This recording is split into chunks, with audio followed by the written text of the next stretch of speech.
HM Academy ซีซั่น2ได้เปิดแล้วเรียบร้อย มีหลายกว่า10เพลงให้ทานเลือกมูลค่าแต่ละเพลง5 ล้านกีบขึ้นไป หรือทานจะเป็นผู้ชนะ อาจจะได้รางวัลใหญ่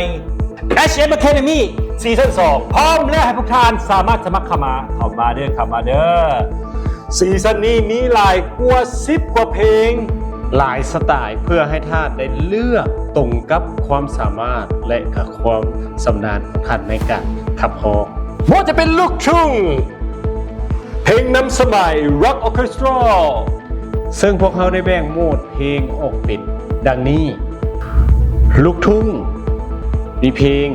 เฮดเฮดโลดของแร่ลำเซและหักอ้ายทำลายให้พอของละมุดบุษบาสตริงมีเพลงHead Head Load Version Rock Orchestra หักอ้ายทำไมพอ Version Rock Orchestra 50 ล้าน Version ปกติ Version Rock Orchestra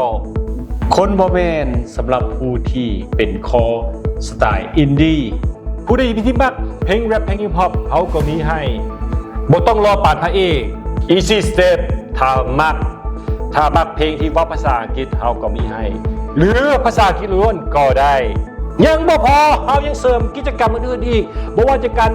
เต้นแบบมันๆหรือเต้นแบบเท่ๆและอีกหลายอันกิจกรรมที่พวกเขากะเกี่ยวให้พวกท่านที่จะเข้าร่วมกิจกรรมและผู้ชมก็สามารถเลือกชื่นชม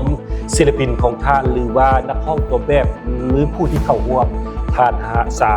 านสามารถให้กำลังใจพวกเขา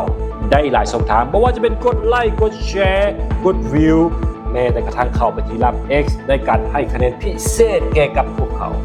รายละเอียดของบทเพลงสามารถติดตามได้ในโฆษณาที่พวกเขาจะยิงไปท่านสามารถสอบถามข้อมูลได้ทางที่ WhatsApp หมายเลข97783399 97783399 97783399และเวลาสมัครเนาะท่านต้องสมัครผ่านแอปพลิเคชัน Lab X เท่านั้นท่านอัพคลิปวิดีโอและอัพข้อมูลต่างๆของท่านขึ้นทางแอปพลิเคชัน Lab X เนาะ